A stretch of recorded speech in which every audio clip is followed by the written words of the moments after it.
So welcome everyone to the Constitutional Transitions Colloquium.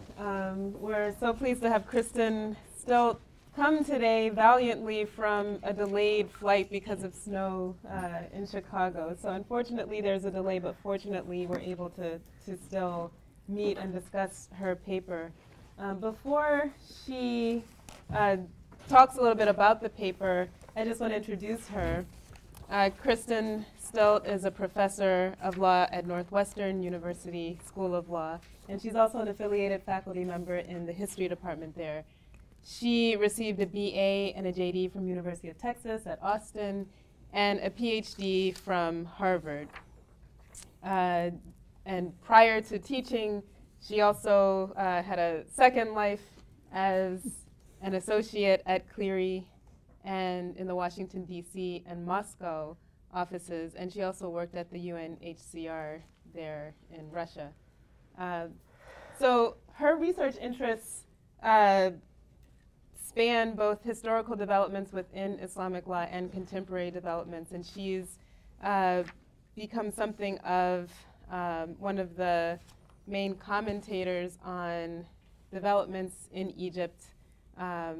She's published articles on with titles like the Haphazard Constitutional Compromise, Dispatch from Cairo, What the Egyptian Constitutional Amendment Referendum is Really About, Assessing Tahrir's First Ballot Box. And so in all of these ways, she's very much a watcher or commentator on the modern developments and a scholar of the modern developments in Egypt. As well as we'll see today, Malaysia and other countries. She relatively recently published the book, Islamic Law in Action, Authority, Discretion, and Everyday Experiences in Mamluk Cairo, which talks about the office of the Muhtasib, or the market inspector, there also in Cairo, medieval Cairo, and she's co-editing a forthcoming book called the Oxford Handbook of Islamic Law, which should be a good go-to guide for folks interested in methodological approaches to Islamic law. So with that, I will turn it over to Kristen. She'll speak to us for 15 minutes or so, and then I'll have some questions. Perhaps Sujit will have some questions, and then we'll open it up to everyone. Okay, great. Thank you, and thank you for waiting. This is not the way I wanted to start the day, but nevertheless, here we are. So, and also thank you to the students. I did have a chance to glance over your papers on the plane, and you got it. Right? You really understood what I was trying to do by adding this comparative dimension. So let me just say a little bit by way of introduction, and then I'm looking forward to the conversation. So as you saw in the cover message, today's talk and the paper that you read are part of a book project that I'm calling Constitutional Islam, Genealogies, Transmissions, and Meanings. And the book begins with a very simple observation about what I'm calling constitutional Islam. You all are already aware that references to Islam and Islamic law in modern constitutions are a widespread and growing phenomenon. And I think you already know what the numbers are. So more than 20 nations provide for the Islamic Establishment Clause, the religion of the state, that is. A few more provide for some kind of source of law clause, of course, as Egypt does, and Tunisia will not. A few, even less, will use something like the Islamic State Clause, declaring the country to be an Islamic state. And then the fourth category that I think is most prevalent is something called the repugnancy clause. No law shall contradict, and then however you want to formulate it. Islamic law, the principles of Islamic law, etc. And the use of constitutional Islam is growing. It is not declining. We can have a very interesting conversation about why it has declined in the Christian context. That might take us too far afield, but in the Islamic context, it is definitely growing with Iraq, Afghanistan, and then, of course, Tunisia, Egypt, and Libya are retaining existing language and in some cases adding additional phrasing. So what has legal scholarship done with these clauses? It has tended to take them as a given and examine the jurisprudence. And that's great. We need to do that. We need to understand how they're interpreted. But works of those kind tend to take the existence of the language as obvious. Of course it belongs there. It's a majority Muslim, country, and not really think about how they got there and how the narrative is actually broader than just what happens after they go into effect. And so my book is premised on this idea that these clauses are not scripted anew in each national context. The Establishment Clause is almost the same everywhere it exists. There's a little more diversity in the other clauses, but they tend to really stick to some kind of core script. Who wrote that script? Initially, that's of course another question, but once they get going, they are part of a global trend, and they become readily available for use or non-use, and that's interesting too, in country after country. So constitutional Islam is globally interconnected, but we don't have a very good idea about how countries making constitutional choices position themselves vis-a-vis world dynamics, draw upon other countries. And with the attention to constitutional migration, of course, Professor Choudhry being a prime example of that, this is a big gap. We know very little about the constitutional migration of constitutional Islam. Let me say why I'm using that phrase and not Islamic constitutionalism, which you've also heard. Constitutional Islam, for me, is when the Constitution tries to harness Islamic language. Right? It is essentially confined at the national level. It is not Muslim thinkers worldwide talking about, from an Islamic perspective, what is constitutionalism. That I would call Islamic constitutionalism, and so this is a very intentional phrasing. So hopefully the contributions of this approach are clear, but just to sort of give you the three highlights before we move on to the details, I think what it's going to do is provide an account of the movement of this kind of language, an interest in the field of comparative constitutional law that I've already mentioned. Secondly, what this project is going to do is question the idea that constitutional Islam is only about religion or religious law narrowly defined. If you isolate the clauses, it sure looks like that. These are all about religious battles, about doctrine that people either want or don't want. But when it's widened and looked in a broader context, and I think this is one thing the Malaysia case brings out so very nicely, and hints at what could also be going on in the contemporary Arab world, we see that these clauses are very much intertwined in part of larger debates and power struggles. And decisions to include them are often also about legal, political, economic, social, and cultural issues, including federalism in some cases, the location of power to decide religious questions, and I hope we'll talk about Azhar's new constitutional role in Egypt, nationalism, notions of the rule of law, anti-colonial sentiment, monarchical privilege, national security, ethnic privileging, and other context-specific concerns. And these will all come out in the course of the book that I'm dealing with. And only some of them, I think, will come out here today. But constitutional Islam can be harnessed in pursuance of other goals. And that is another, I would say, the second part that I hope this book will bring out. And thirdly, and this is probably obvious for you who've done some thinking about this, it makes clear that a phenomenon that appears to be obvious and self-evident is actually far more complicated. And that when we talk in aggregate terms about these clauses, we really miss out on a lot. And this is more so done in the policy world, but there's also scholarship where you will see things like, well, 602.5 million Muslims live in countries with the Establishment Clause, so they live in countries with some kind of understanding about the role of Islam in the state. And really, once we dig beneath the surface, that kind of aggregation is really misleading. A lot of this kind of aggregation happens, of course, in the large N studies that are increasingly prominent among political scientists. But really, the textual language is just the first step of analysis.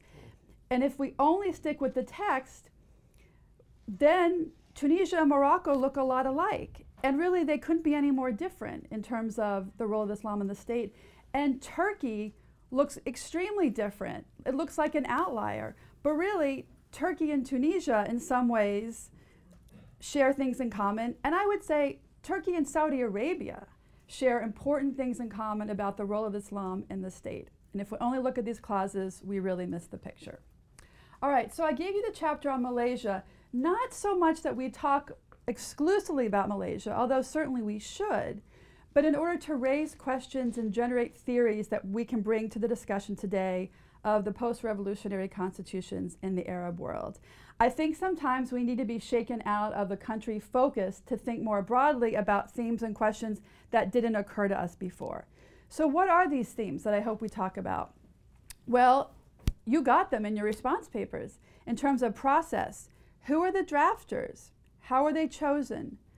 What kind of time pressure was imposed on the process? How is public opinion taken into account, right? Including non-majority opinions? What kind of foreign pressure and interference is part of the process? So a lot of process-related questions the Malaysia case brings out for us. In terms of choice of clauses, where had they existed before, both domestically and abroad? What meaning were they perceived to have had based upon that history? What new meaning was intended, right? What other issues are wrapped up with the clauses? What institutions, if any, were intended to interpret them? What do they mean for non-Muslims? What kind of expression of identity are they intended to convey domestically and abroad? So in the little bit of time that I have left, let me just focus on Egypt. Tunisia is, of course, very interesting, and I hope we talk about that. But in terms of Egypt, we have to put the current situation in historical context. So if you take away anything, my goal is, right, horizontal and vertical, right? Look comparatively, but also look historically, and try to do it all at the same time if you can. Right? So the 1971 Constitution, of course, is what was replaced in 2012. And so just to kind of go over what you may already have a sense of in terms of the constitutional Islam clauses, if we start with 1971, we know that Sadat becomes president upon Nasser's death, and he's immediately challenged. Right? His power is immediately threatened, and he has to figure out how is he going to survive it. And he does a lot of things in that constitution, but certainly the addition of the source of law clause is one of those that becomes wrapped up in his vision of the believing president. Right? That is how he presents him. And 1971 is interesting because there are drafting notes from that process. So when you read the Egypt chapter, I'll send it to you if you want, or you'll read it when the book comes out, you'll find out that they had town hall meetings across the country in the summer of 1971 to find out what did people want in the new constitution. Now, of course, a lot of it was staged, it was set up, but there's a lot of frankness that also takes place in these meetings. So let me just focus on the phrases of constitutional Islam. Prior to 1971, every Egyptian constitution had had an establishment clause. Islam is the religion of the state. And it was certainly expected to be in the 1971 constitution as well. And indeed, participants in these town hall meetings would say, of course, the establishment clause should be added. But they would almost always say something like, and we need a source of law clause. And you know how it turns out, right? Principles of the Islamic Sharia are a main source of legislation, then that gets amended to the in 1980. And these comments convey a clear sense that somehow the establishment clause had not been enough of something. And that's where it gets really interesting. Not enough of what? Some speakers will say it wasn't enough to stop Nasser's excesses. Some will say it wasn't enough to create a better society. Some will say it wasn't enough to provide for the proper role of women. Some will talk about Islamic finance. Some talk about criminal law. But there's always this sense of the establishment clause wasn't quite enough to achieve the society that we want. Of course, the irony is that the establishment clause was never interpreted by a court, right? It certainly could have been, but it wasn't. And that gets into the questions of the Supreme Constitutional Court's establishment, not until 1979. So we know that the source of law clause was added to provide something new, something else, although no one had a really good idea of what it was supposed to be. There's a lot of migration issues going on in 1971. Kuwait already had a source of law clause, and Egypt, Libya, and Syria were contemplating a federation of Arab republics, and its constitution was going to have a source of law clause. So there's interesting migration stories there as well. I think the takeaway there, however, in terms of how it got into the Constitution, Sadat wanted to show he was a believing president without really pinning himself down to any real substantive changes. Right. No judicial interpretation of Article 2, because the SEC wasn't established until 1979. 1980, the world is very different. The Iranian Revolution has taken place, and Sadat is under increasing internal pressure. And of course, I'm abbreviating the story, and we get the constitutional amendment, that the principles are now the main source of legislation. But what was it going to mean? And as you already know, the SEC gave it extremely limited meaning. They almost turned it into a repugnancy clause, but almost nothing is going to be repugnant. All right, so now we get to 2012. 2012, Article 2 takes on new significance because now it has a localized meaning that you can either accept if you believe that very little should be done by way of rejecting or requiring legislation on Islamic grounds, or you would reject if you felt like the SEC never went far enough. And of course, that's been the position of the Muslim Brotherhood from the beginning, and that was the position of the new Freedom and Justice Party. So if you're someone who believes the SEC's interpretation had been inadequate, not Islamic enough, what do you try to do? You can try to change Article 2 to try to make it more Islamic, but how? Looking around the world, what do you get? You get the Kuwaiti example, which just makes matters more complicated. The Islamic Sharia is a main source of legislation. So you have the Islamic Sharia unbridled by the principles, but you only have a main source. You can look to Afghanistan for a repugnancy clause, but there's a lot of internal dynamics resisting a repugnancy clause, resisting any more intense change to Article 2. The problem of adopting a new script, of course, is that new language just tosses it back in the hands of the SEC. Of course, you can work on the SEC, try to limit their power, and the Constitution certainly does that. Or you can try to constitutionally undermine what the SEC has already tried to do and tie its hands going forward. And this is exactly what happened with new Article 219, which I suspect you've already heard a little bit about. Right? Essentially what's been done is the SEC's jurisprudence has been rejected, and a revised version of what it should have done has been implemented in Article 219. Again, if we take the repugnancy clause analogy to be apt, and I think it is, we now have a really strong repugnancy clause in Article 219 without ever changing the script of Article 2. So it's a very clever move. At the same time, we want one who's objected to what has happened in the past in terms of not being Islamic enough wants to think about relocating power to decide these kinds of questions. Right? Who gets to decide? And this is the new Article 4 on Azhar University, which I think you have some familiarity with as well. Of course, it's worded in a very strange way. The opinion of the senior religious scholars should be taken into account on matters concerning Islamic law. But we don't know how, when, why, or what binding force it should have. What's hanging over that clause actually is Iran. The Muslim Brotherhood had proposed in its political platform back in 2007 a much stricter variety of Article 4, essentially requiring a council of religious scholars to do a pre-promulgation review of all legislation. And they were immediately jumped on and were told, this sounds very much like what Iran has achieved. So Article 4 is, of course, softer, vaguer, and Azhar University doesn't even want the job. Right? So I want to stop there and say that now we have a sense of these issues from Malaysia, issues we may not have thought were relevant or even thought about before. I've given you a very quick historical discussion of Egypt with some hints at the migration issues. And now I think that's the material to start our conversation. Great, so I will pick up there, and you should feel free to eat. Yeah, I will. As well. So I think it's wonderful that you have brought to us this idea of vertical and horizontal study of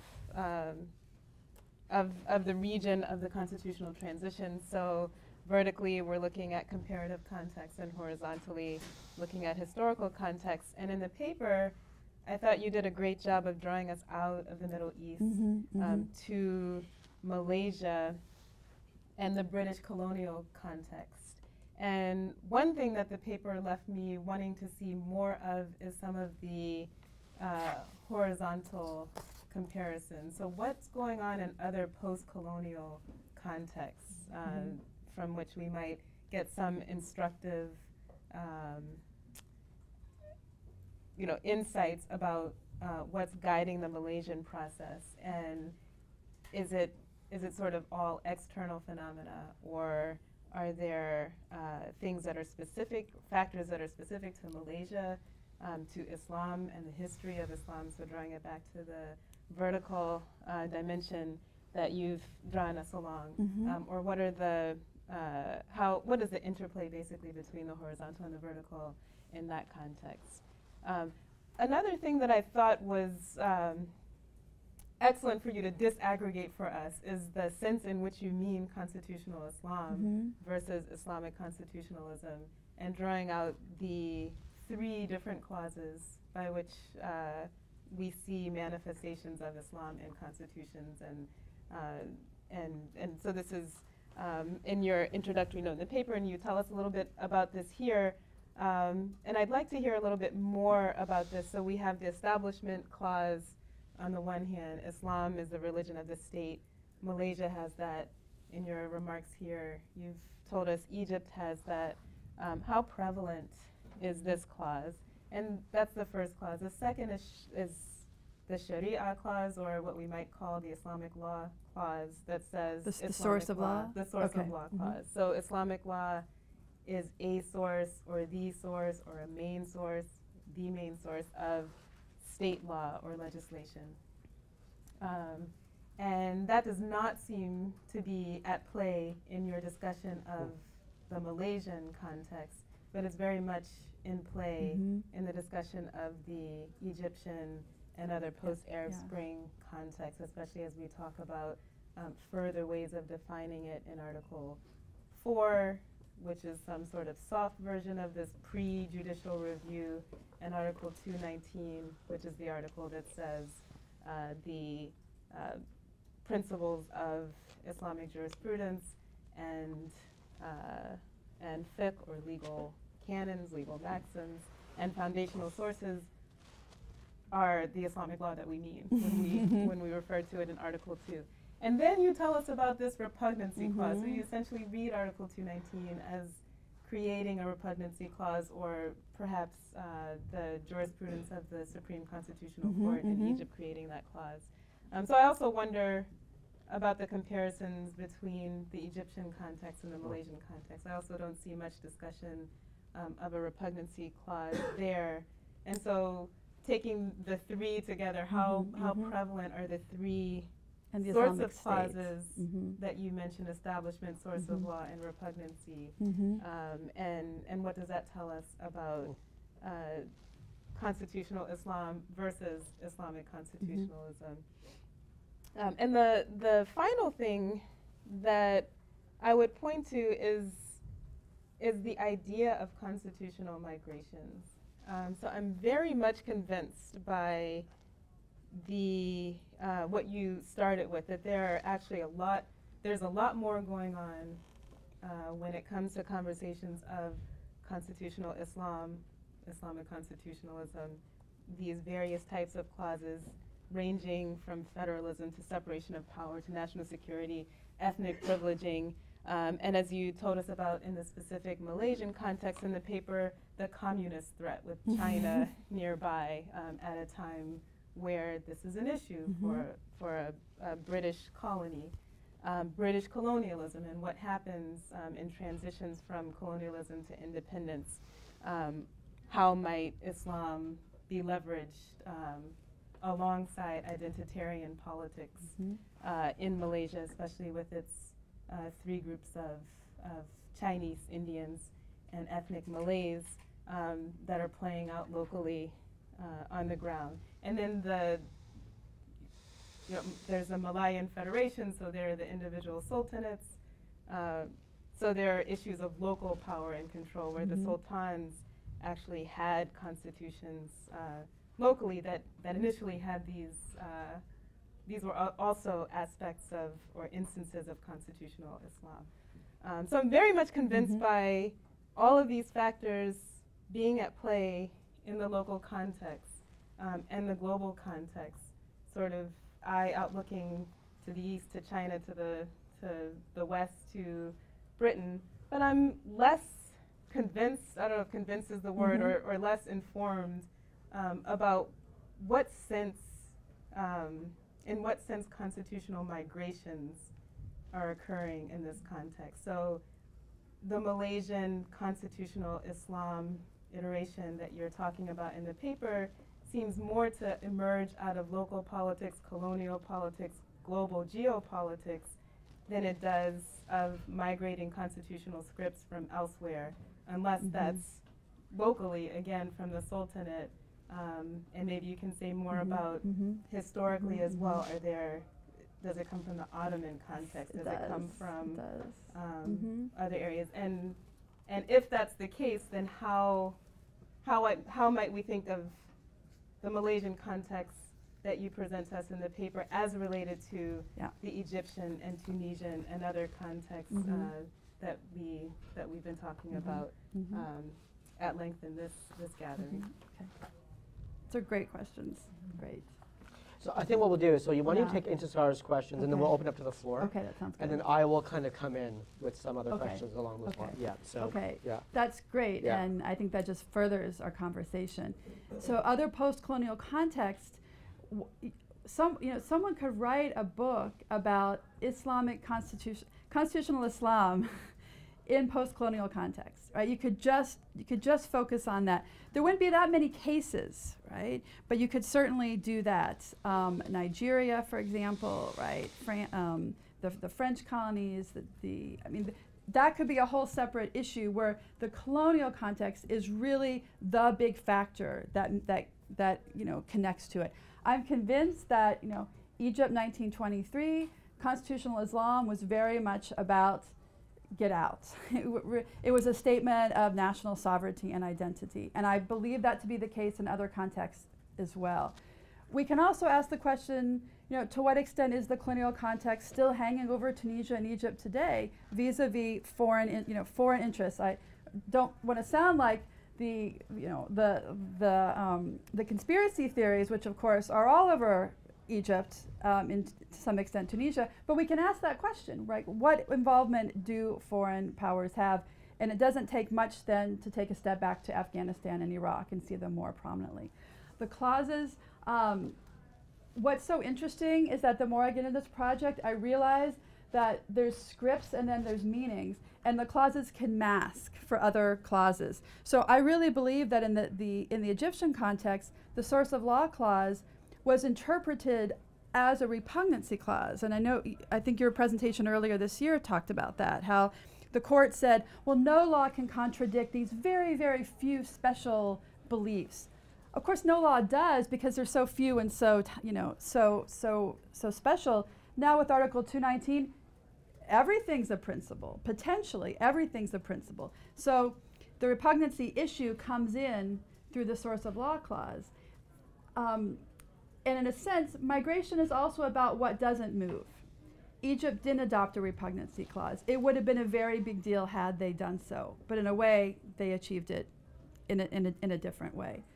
But what I wanted to say about the establishment clause in the Malaysia context is, number one, you notice the second half of it, but other religions may practice freely. I'm paraphrasing. Extremely controversial. What do you mean, but? That's not that's not correct. It should be and obviously, because that was the Islamic tradition. So the but is very controversial. In 1971, a draft of the Egyptian constitution had the same language as the Malaysian constitution did. And then it was taken out in the drafting session. It didn't make it. But you see in the Egyptian constitution now a similar concept in the article that provides for rights of the Abrahamic religions. The source of law clause never got into the Malaysian constitution, but they didn't need to, because essentially the court has interpreted the establishment clause almost as a source of law clause. So the migration doesn't stop with the adoption. It can continue with the jurisprudence. So I think that's, I guess, mostly what you were getting at with the clauses. And as you mentioned, I identify 4 that I think are the most prominent, but there are, of course, permutations around the edges. So in terms of the migration, I think what we're seeing now in Egypt, as I've already hinted at, is a rejection of changing the script with the attempt to change the content. Tunisia is a different story, and I was going to leave this to Malika Zaghaw, but I guess she's not actually coming. Yeah. She's the Tunisia expert. She has fascinating interview notes that I heard her talk about, and it's her research. I don't want to tread in it, but Tunisia, of course, did not adopt a source of law clause this time, but that was the question, would it? And so those conversations took place in the context of the Egyptians have it. Do we deserve it? What does that mean about us that they have it and we don't? And that's her work, and I want you to hear it from her, but you won't hear it here from her. No. So if we get further into the Tunisian context, we'll see the migration issue or the rejection or the desire, I think, in a little stronger way. Egypt in some ways is curious because it's dunya. So do we want to adopt other people's clauses, or do we want to achieve things in our own way? Your last question, the Establishment Clause started with the Ottomans, and that's where my book starts. Once they adopted it, it was just one after the other. Every Arab country that had was in the Ottoman Empire adopted it as well. The Malaysian story is fascinating because one of the early sultanates turned to the Ottomans for advice on their constitution. This is Johor. And their constitution, I want to point you to it. I think it's in this chapter. I think I left it in this chapter. I hope I didn't take it out. Does anyone remember this, or am I making it up? Yeah, I thought I had left it in. So there's this fascinating story of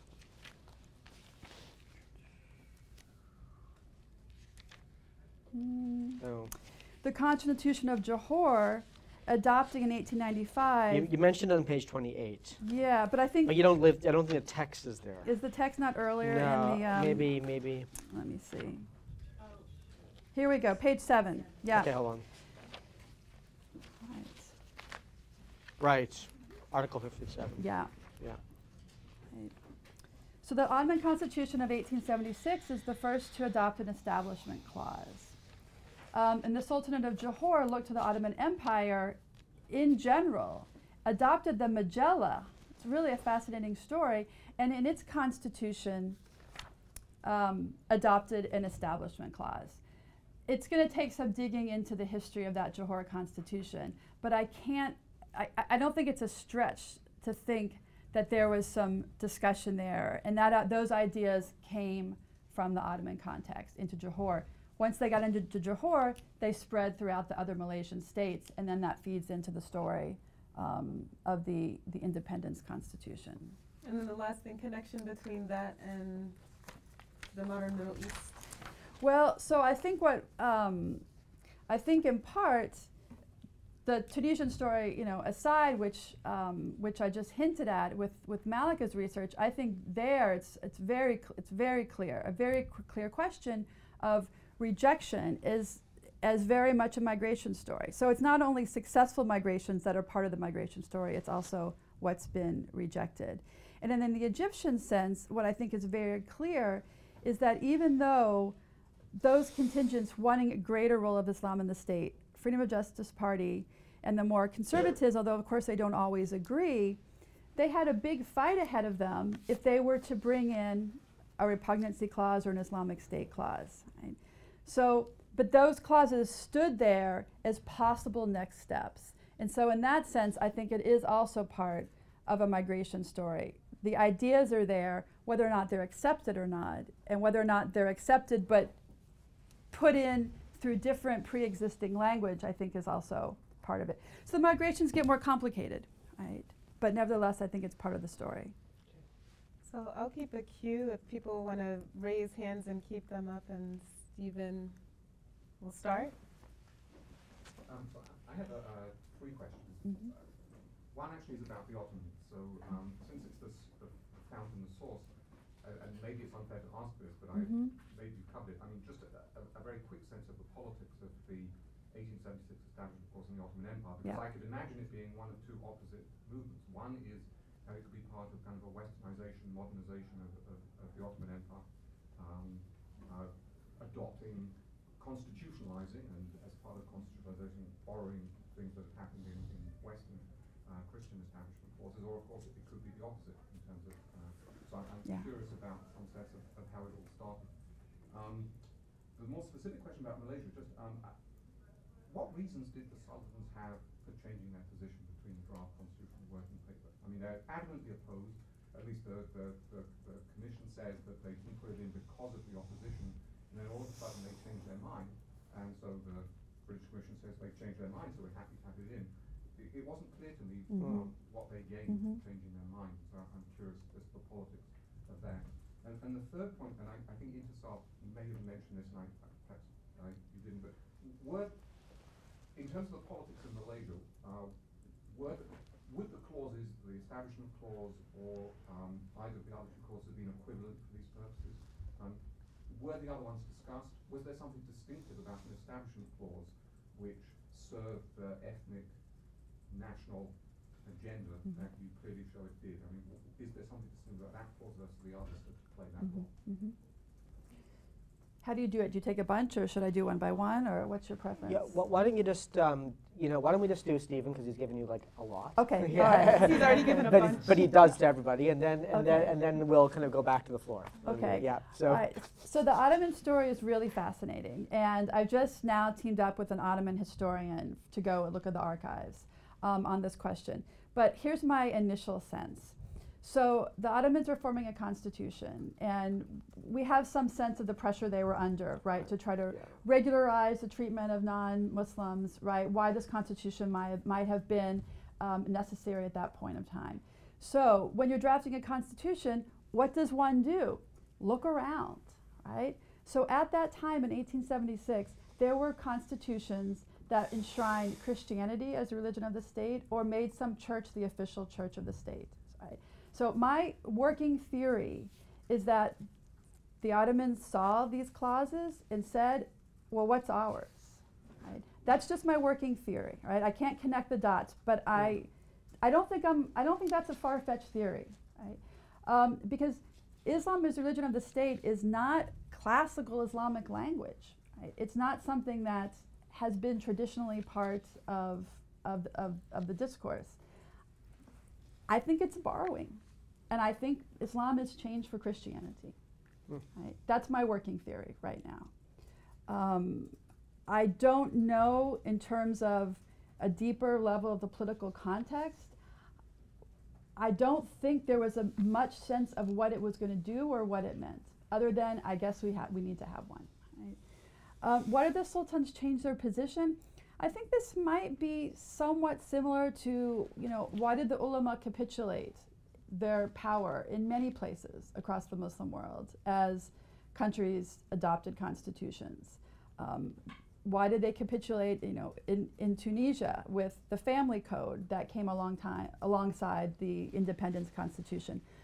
I think they saw that their power was going to be slowly eroded, and better that they tried to do it in a way that they can get some control over.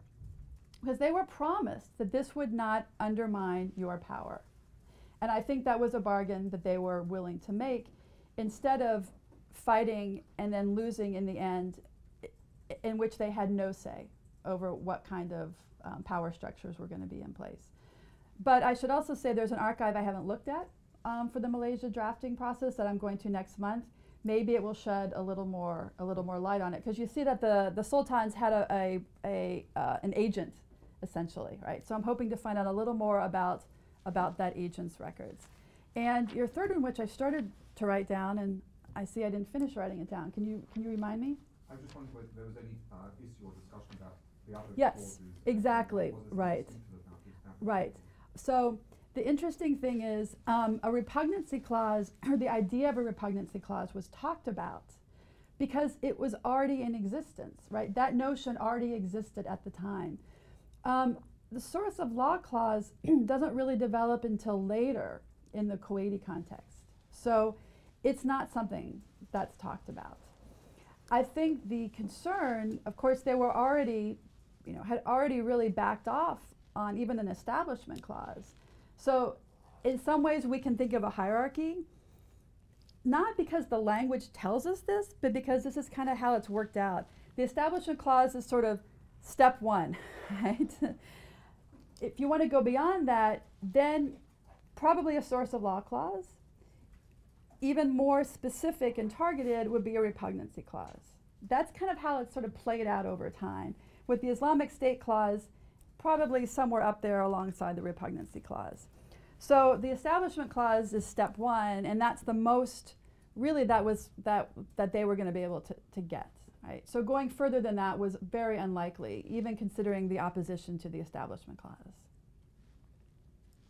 If I can just interject one thing before I go to the next question here. I thought something that you have on page 19 was extremely interesting when you were talking about the Pakistani representative on the Reed Commission exactly against the Indian representatives, and sort of reversing his position and arguing for an Islamic or an establishment clause. It was kind of vague. Repugnancy was already getting attached to Pakistan at that time, just to be clear about that. So go ahead.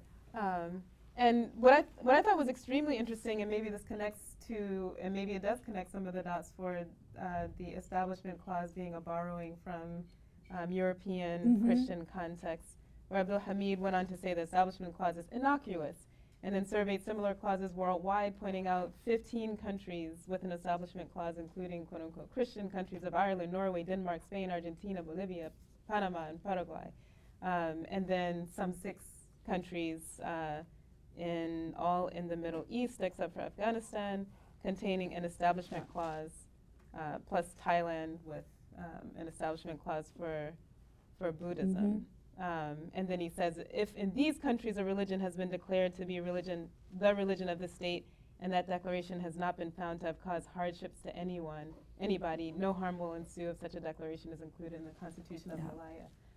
So I thought that maybe that perhaps connects some of the dots that you pointed to, but I also wonder, and you can talk about this or not talk about this, if there was some sort of false advertising, if that's the case, if you then say, well, maybe it's not really a hierarchy of 1, 2, 3 establishment, source of law, repugnancy clause, but the Malaysians have read into the establishment clause more than it would seem to suggest. Exactly. I think that's absolutely right. Absolutely.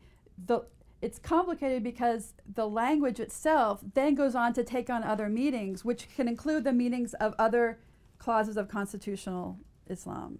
So absolutely, that's very, very helpful. And so let me go to you for a question, and others with questions on their minds, please raise your hands. Yeah, I had a question about Article 219 the Egypt process.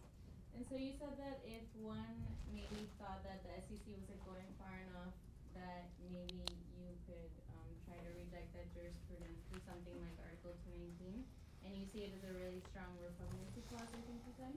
And I'm just wondering if you could say a little bit more about that and how you think it might impact future and existing legislation, or how you think maybe the SEC is thinking that it could impact. Because I know some people think maybe it's not such a big deal, because even though now there's all this Islamic body of law and history that it can influence legislation, that also encompasses different views and opinions and some more moderate views of Islam within that within the news sources. So what do you think? So here's one way to think about Article 219. So as the SEC is determined, right, these principles, there's very few of them. And what Article 2 means is that no law can contradict those few principles. That's kind of a repugnancy concept, right? It doesn't say it, but it kind of is. So how do we expand what principles are? Article 219 expands what they are to sort of suggest a lot. Right? Like, we don't know what it's going to mean, right? It suggests, hypothetically, that if you can point to a view in the corpus of Islamic fiqh, that could be a principle. And if a law contradicts that view, thus, it could be unconstitutional. That is one way to read how these could work together. Right? So we don't know. Is that how it's going to work or not? So this was a really interesting read. I mean, it was incredible. And so I guess what I want to do is kind of push you in a couple of issues. So the first is, so you made this very provocative point when you presented the overview of the argument for the book, which is that constitutional Islam, in its various textual iterations, often does other kinds of work, right? Or additional work, right? And so what I want to do is perhaps suggest that in the Malaysian case, it's doing entirely other kinds of work, and that it's not doing any work about Islam per se at all, right? And I'll do this by drawing analogies between what the kind of politics you describe in Malaysia and some other kind of context, right? So for example, you talked about how one way in which the debates about Article 3 were constructed was to, in a way, constitute a Malay identity, right? And there were kind of different arenas where that played out: citizenship laws, official language policy, an ethnic identity, the Bumiputri idea, right? And then one's view about Article 3 becomes a marker of what one thinks the Malaysian nation is, okay?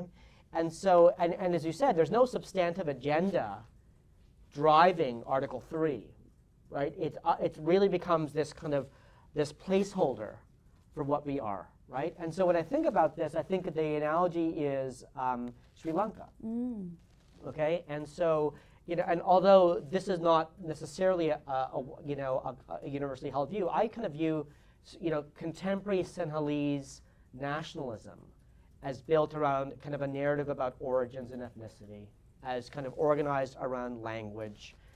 It had very much had a lot to do with citizenship laws, right? So there were Tamil migrants in the post-colonial period who worked on tea plantations, who were brought down by the British, whose citizenship was withdrawn. And there is this official kind of status for Buddhism, but it's not per se, and over time, there has been political mobilization rooted in kind of a Buddhist mindset and with Buddhist monks, but that's not what that post-colonial moment was about, right? It was about kind of secular nation building in this post-colonial frame, right? And Buddhism becomes kind of a marker of identity and who owns the state, right? Whose state this is. It's about self-determination. And so I'm wondering if really, and so if I can tell you a similar story about Sri Lanka, compared to Malaysia, I'm wondering whether Islam really is what's driving this. So that's kind of one analogy. So then another analogy that I thought, another point that was very interesting was the relationship between federalism, centralization, and decentralization, and Islam, right? And so you basically say, listen, there are these sultans who have a pre-existing authority, and they're hereditary rulers, and they claim some.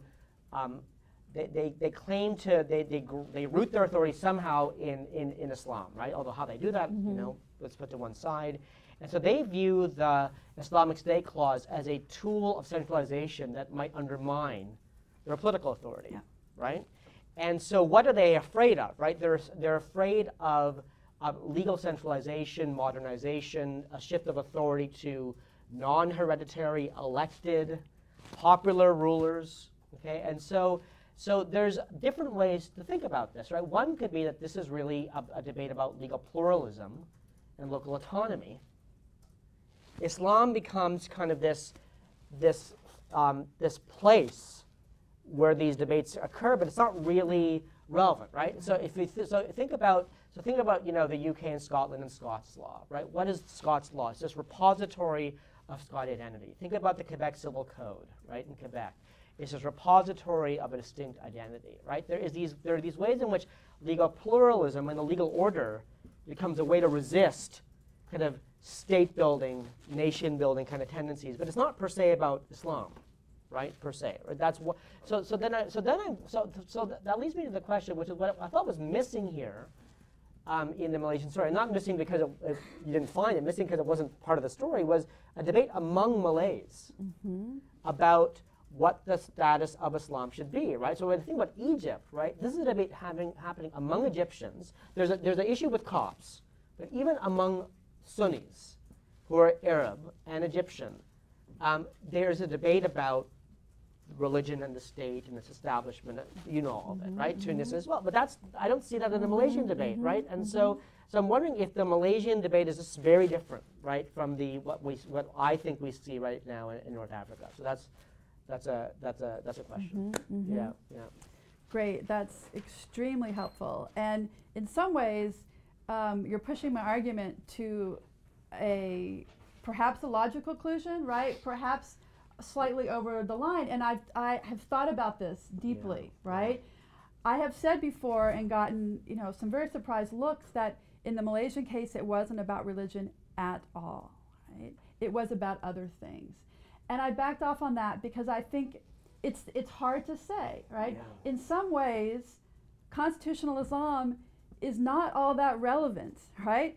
What we need to look at is family law, right? And things where Islamic law is really interacting in people's lives on a daily basis. Right. But that seems preposterous too, to say this is an intellectual debate, it's not really relevant. Every now and then you get a Supreme Constitutional Court case, so what? Doesn't really, small issue. But that doesn't seem right either, right? So somehow these have all got to be integrated. I actually think they integrate really well in Tunisia because family law is intimately tied up with the Establishment Clause and with not going any further. Egypt, it's a little harder to say, right? When Muslims talk about Article 2, what should the status of Islam be? It's a very, very complicated conversation, right? But I just sort of strayed a little bit from your point. So it's hard to say the extent to which these clauses have content. They're given content later, but they certainly, they harness, they focus a debate, they give a debate a center point, right? So if we didn't have an Article 2 conversation, where would those issues hang themselves? Those fundamental issues about religion and the state. So I don't disagree. So in Malaysia, for example, it's certainly the case that contemporary Malaysian constitutional politics feels very familiar to folks who are looking at issues in Egypt, right? Let's say people about conversion, and apostasy, and intermarriage, and all those cases, right? That divorce. I mean, it's unbelievable, right? And that feels. But I'm wondering is that seems to have been something that's happened later, right? But it's not really at the founding, right?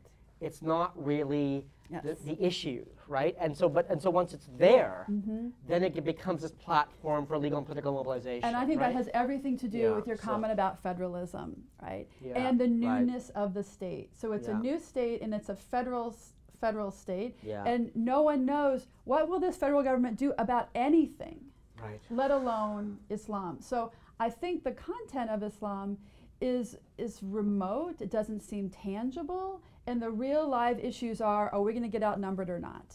Are we going to make them citizens or not? Right? Are we going to have to learn their language or not? Those are like the real live debates. What's this central government going to do is really unimagined. Of course, what it's done is a tremendous amount in the past 50 years, but that's, of course, the subsequent story. So we have to think about first-time states, right? New constitutions, amendments to constitutions. In some ways, each kind of type of constitution creates its own sort of dynamics. 1971 and 2012 are analogous in many ways because they're new, but 1980 is quite interesting as well, given what was going on at the time, just because, you know, they were only amendments. Yes, and if there are other hands, please put them up. I guess I just have a question on the development of the pregnancy clauses and nationalism. Do you think that there's a conceptual difference between Kanun and Sharia, where people are saying, well, we're not really going to apply these things to laws about traffic or seatbelt laws, because, or do you think that there's an idea where people are sort of merging them together in these new constitutional documents, where they say law is law and Islam should apply to all of them? Well, that's the interesting question, and I think that's why 1971 is so fascinating, because people say, of course, Establishment Clause, we need to have more. It wasn't enough before, but then they don't say what they think it means. And the only way I can really discern what they think it means is to look at what they say next, right? As to what gets wrapped around it, and a lot of it is about women's behavior. A lot of it's about family law. As I mentioned, only a little bit is about criminal law, right? So the absence of criminal law in these conversations is itself quite important and quite striking. If we were to take, right, the classical corpus of the Islamic Sharia, well, criminal law is pretty important, and yet it doesn't appear in these debates except for quite extreme, people taking quite extreme positions. Even the Muslim Brotherhood in their party platform in 2007, they kind of danced around the issue. They say, well, of course, the countries who had the Hudud were the safest countries in the world, and we should think about that, right? They never actually say we need to have this too. There's picking and choosing going on, right? And that in itself is also quite significant. What gets picked and what gets left behind, and how do you justify it? Even Saudi Arabia picks and chooses, right? They're not consistent either, right? Islamic finance is what reveals their inconsistencies.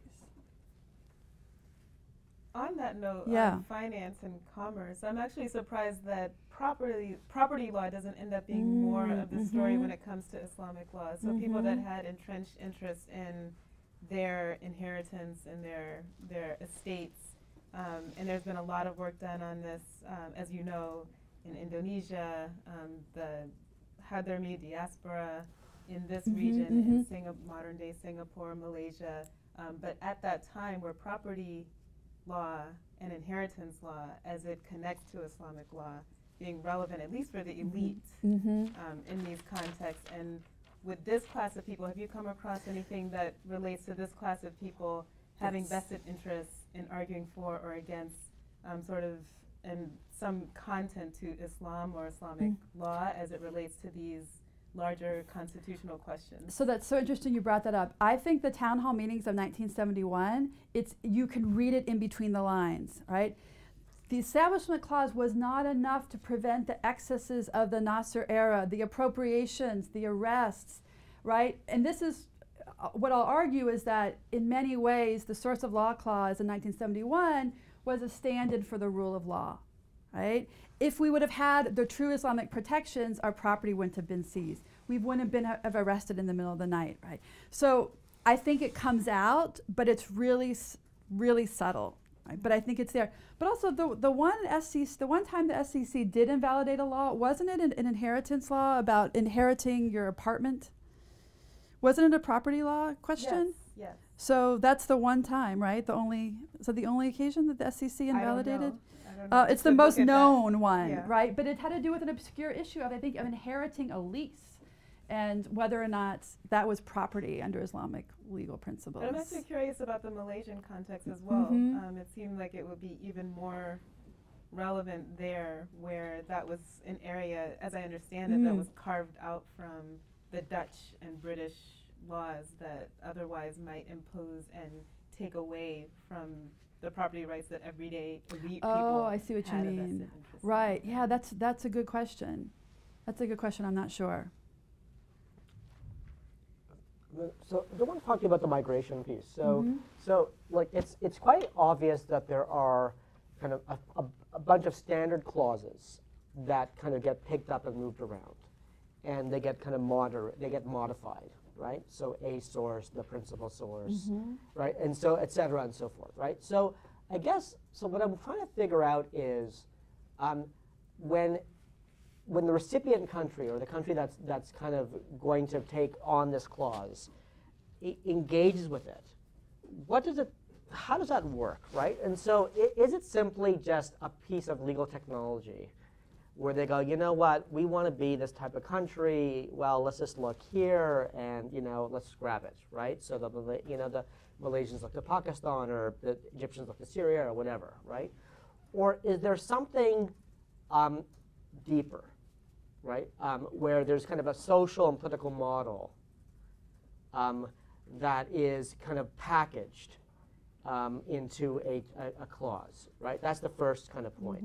The second point is, so in this migrations literature, right, there's a sense in which one of the points is that the use of comparative models is quite critical, right? That is, it's not this aping or mimicry, right? It's basically this idea that there's this world of kind of experiences out there, and let's critically engage with them to see what we might learn from them. And in some cases, the learning might be negative, right? That is, this is an anti-model, we don't want to follow it, and that kind of drives a certain way to kind of draft a text, right? And so I'm wondering if you see anti-models or distancing in that sense, And so I didn't, in the Malaysian case, and so what's interesting with the Malaysian case is that it's an international panel with two Muslim justices, one from Justice Malik from India, right, and Justice Hamidi from Pakistan, and so they're kind of,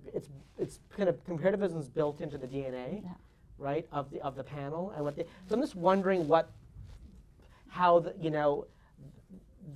in the subcontinent, either as a negative model or a positive model, because Pakistan and India went in very different directions, played it out at all in these debates about how to draft Article 3 and the other provisions in the Malaysian Constitution. Well, I think in part, so they don't know yet, because they don't really, I mean, India's later than Pakistan. Pakistan's later than India, right? So they don't know yet how things are going to actually play out. I think the interesting case is Bangladesh. Right. And so I'm going to conclude the Pakistan chapter with Bangladesh, which separates, does not include a clause and then has one, or it's the opposite. I don't actually recall. But that's the really interesting example of the subcontinent politics at play, is what happens in Bangladesh. I think you're right to suggest sometimes it's technical. Oh, we have to have that. Of course we'll have that.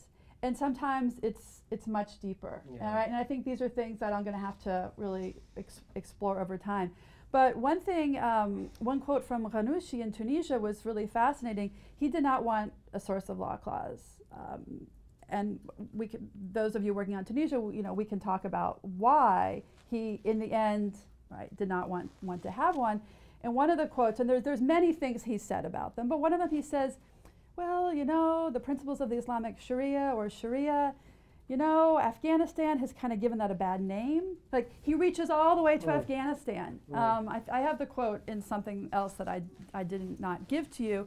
He reaches all the way to Afghanistan to taint the language, right? It's rhetorically very powerful, because he did not need to go that far. He could have looked to Egypt, but then of course there's no reason to reject what Egypt did, because it didn't really mean anything. Of course, unless it means something in Tunisia, right? Once the courts start to get their hand on it.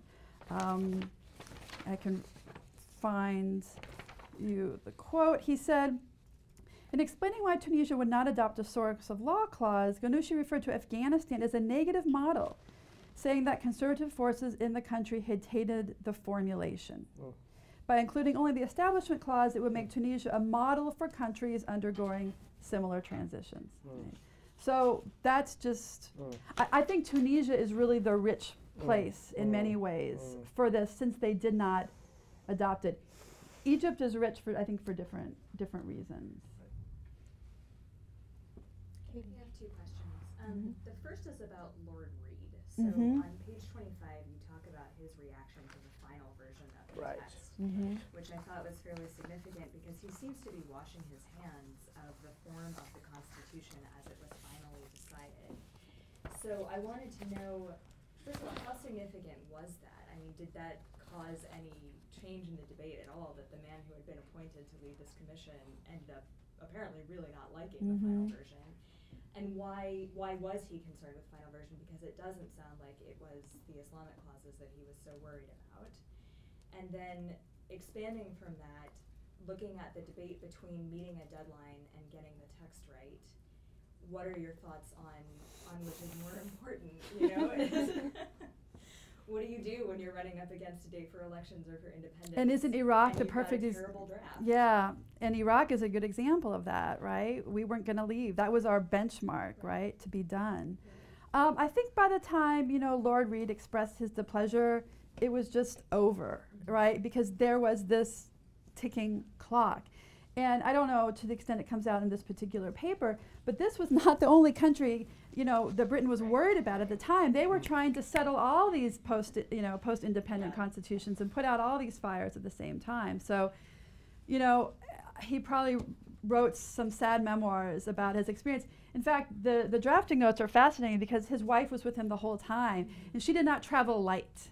Right? And it was commented upon how difficult she was in the tea parties. And I mean, it was really quite a production and worth a lot of drama, but that's probably not going to make a lot of it, you know, into my book. So he probably went on and wrote a memoir, perhaps, that I should certainly find if he did, probably expressing, you know, his displeasure and regrets. What was the other question? Sorry. Timing versus Right. getting it right. I think that's so tough. Because they were terrified. And I don't know to what extent we can say the same about Egypt. There's a big timing issue there. Tunisia, not so much, right? And does that make a big difference in terms of the timing? And the religious minorities were concerned, if we lose this moment, it could be worse for us, right? If it's a free-for-all. Right? If it's a democratic free-for-all, it could be worse for us. Students. Questions? Such good papers. Yes. You mentioned how, especially with the Ottoman Constitution, how it was borrowing from the Christian. It's a working theory. Right, theory. yeah. Okay, and also on a working theory idea, you also mentioned the decline of Christian provisions that occurred. Do you think, kind of from a very, very faraway standpoint, this could just be one kind of constitutional moment where you're seeing these Islamic provisions through this borrowing, and that it might be more of just one tiny little snippet, and then it could be more on this decline? I think this is where we have to ask, what else do these clauses do, right? Because the Christian clauses didn't really have a lot of emotional attachment by the end. They sort of like, you know, they weren't, I mean, I haven't looked into them. Someone really should, and unfortunately there's not a book on the Christian clauses, or not really even an in-depth comparative study. But my hunch is that the emotional attachment just wasn't there. The identity, they didn't really serve an identity function anymore. Or to the extent they did, it was an identity people didn't really necessarily hold as important. Ireland is probably one example where it did. Sorry? Ireland. Exactly. Right, exactly. So where do you still see them? That's actually a more interesting question. Where do you still see them and why? That's actually would tell us a lot, right?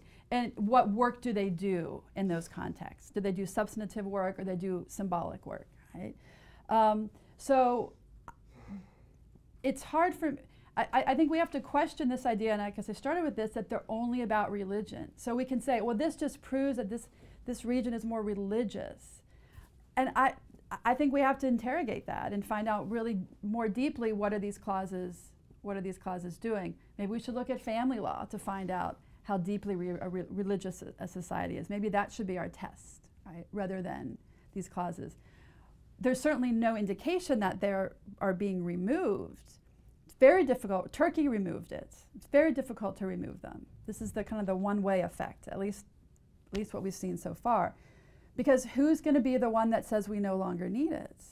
Not today, but maybe that day will come.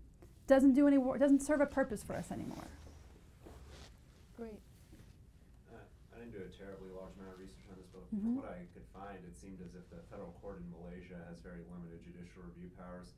I was wondering if any of the Islamists are actually pushing to reinstate that, because I wasn't sure, but it seemed like the ending of your paper almost suggested that what's to come in the future is that maybe there will be an institution tasked with interpretation to finally give teeth to the Establishment Clause, which at the time was thought to just kind of be a symbolic. Yeah, so methodologically this is a challenge for me because I'm really emphatically trying to tell the social history and not the contemporary jurisprudence, but you have to know what the contemporary jurisprudence is to know if it's interesting or not as a question. So I sort of start every chapter with a little bit of that, which is why you got like these apostasy cases, these really vibrant cases. To some extent, the battle in Malaysia is now jurisdictional, right? Between these Sharia courts claiming more jurisdiction and getting a constitutional amendment that gives them exclusive jurisdiction, and the federal courts. And so in some ways, that's where the drama is. The Article 3 gets harnessed in favor of reinforcing those jurisdictional lines, right? More than almost anything else. Finance tells a different story. Article 3 does a lot of work in the Islamic finance context. Not so much in terms of the jurisprudence, but in terms of giving support to the idea of Malaysia as this Islamic finance leader. As well as another thing we haven't really even talked about, the social value of being able to say, we're already an Islamic state. We don't need these opposition Islamists. We already are. We have Article 3. The Muslim Brotherhood used the same rhetoric in 2007, and one of you cleverly looked up an article I wrote about that and pointed out that the Muslim Brotherhood used to say, we're the party of the Constitution, not them.